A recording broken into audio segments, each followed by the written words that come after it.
সম্মানিত উপস্থিতি, প্রিয় সহযোদ্ধাবৃন্দ, সাংবাদিকবৃন্দ, আমার প্রশ্ন, আমরা কেন আজকে এখানে দাঁড়াতে হচ্ছে? কেন আমাদের আজকে আইন চেয়ে নেওয়া হচ্ছে? আজ থেকে প্রায় 1 বছর আগে মোহাম্মদপুরের এই জায়গায় আমাদের লড়াই করতে হয়েছিল ফ্যাসিস্ট আওয়ামী লীগের বিরুদ্ধে, যাদের পক্ষে দাঁড়িয়েছিল এই প্রশাসন। আজও সেই প্রশাসন, আওয়ামী লীগ পরিবর্তন হলেও প্রশাসনের পরিবর্তন আমরা দেখতে পাচ্ছি না। তখন যে ওসিরা ছিল, ইফতেখার আচরণ ঠিক সেই রকম। ওসি চেঞ্জ হয়েছে, আচরণ চেঞ্জ হয় নাই। আজও জিডি করতে আসলে কোনো তদবির ছাড়া জিডি নেওয়া হচ্ছে না, কোনো নেতার ফোন ছাড়া জিডি নেওয়া হচ্ছে না। আপনারা দেখতে পাচ্ছেন, কিছুদিন আগে আদাবর থানায় প্রকাশ্যে অভিযোগকারীকে ধমক দিয়ে গেল এক সন্ত্রাসী। সেটা কি বিচার হয়েছে? সেটা মিডিয়াতে আমাদের সাংবাদিক ভাইরা প্রকাশ করেছিল, তাতেও এখন পর্যন্ত গ্রেপ্তার করা তার কেউ করতে পারেনি। আমরা দেখতে পাচ্ছি ভাইরাল হইলে বিচার হয়, ভাইরাল হইলে গ্রেপ্তার হয়। তাইলে কি আমাদের পুলিশ ভাইরা শুধু কি ফেসবুক চালান? আমাদের প্রশ্ন, ফেসবুকে কি ভাইরাল হইলে তারা গ্রেপ্তার করেন? তাহলে তাদের কাজটা কি ফেসবুক থেকে ভাইরাল জিনিস গ্রেপ্তার করা বা ভাইরাল হওয়ার বিষয়ে পদক্ষেপ নেওয়া?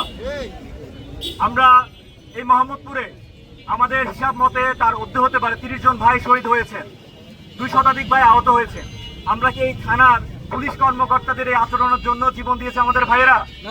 আমাদের এখানে অসংখ্য ভাইরা আহতরা আছেন, তারা কি এই জন্যই আহত হয়েছেন? যুক্তরাষ্ট্রের 1 নম্বর জিম চেইন গোল্ডস জিম এখন আবারও বাংলাদেশে। বসুন্ধরা আবাসিক এলাকা ও বসুন্ধরা সিটি শপিং মলে। আমরা স্পষ্টভাবে বলে দিতে চাই, যদি এই পুলিশ প্রশাসন কাজ না করে, আমরা পুলিশের থানার কোনো প্রয়োজন নাই। আমরা পুলিশের থানায় তালা মেরে দিব, অযথাই এদেরকে দিয়ে আমাদের পুলিশের বেতন দেওয়ার কোনো প্রয়োজন নাই, তারা হামলা করুক। আমরা আমাদের দাবিগুলো নিয়ে আজকে এখানে এসেছি, শুধু আবার আসার জন্যই দাবি আমরা পেশ করছি না। আমরা জানাতে চাই, স্বরাষ্ট্র মন্ত্রণালয়, উপদেষ্টা এবং অন্যান্য উপদেষ্টা, আপনারা যদি রাষ্ট্র পরিচালনা করতে না পারেন, আপনারা নেমে পড়ুন। ছাত্ররা যেমন আন্দোলন করে সরকারকে হটিয়েছিল, ফ্যাসিস্টকে হটিয়েছিল, হাসিনাকে হটিয়েছিল, আপনাদেরকেও না থাকলে এই সরকার তারা চালাতে পারবে। তারা যদি এই প্রশাসন না থাকে, এই পুলিশটা থাকে, ছাত্ররা আবার পুলিশের দায়িত্ব কাঁধে তুলে নিবে। আজকে আমাদের 3টা দফা আমরা এখানে উপস্থাপন করছি। প্রথম দফা হচ্ছে ওসি ইফতেখার সহ অন্যান্য যারা আছে তাদেরকে অনতিবিলম্বে অপসারণ করা। দ্বিতীয়ত হচ্ছে পুলিশ প্রশাসন ঢালাওভাবে সংস্কার করা। এখনো দেখতে পাচ্ছি আওয়ামী লীগ ফ্যাসিস্টের সময়ে যে পুলিশ প্রশাসন কার্যকর ছিল, যারা অ্যাক্টিভ ছিল, তারা এখনো আছে। তারা দ্রুত সময়ের মধ্যে তাদের অপসারণ এবং তাদের বিরুদ্ধে শাস্তিমূলক ব্যবস্থা করা। 3, মোহাম্মদপুরে এই নিয়ে আপনারা নিউজগুলো দেখলে দেখবেন, সাংবাদিক ভাইদেরকে সবাই অবগত আছেন, প্রচুর পরিমাণে চাঁদাবাজি এবং ছিনতাই হচ্ছে। আপনারা কি বলতে পারবেন এই গত 1 বছরে কয়জন চাঁদাবাজ ওনারা গ্রেপ্তার করতে পেরেছেন?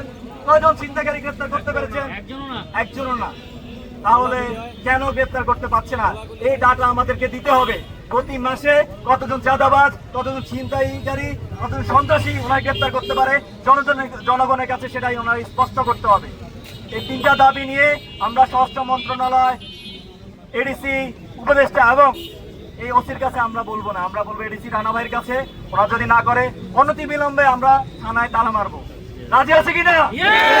আমরা থানা এই পুলিশে চাই না, যদি সে পুলিশ যদি কার্যকর না হয়, সে পুলিশ আমরা চাই না।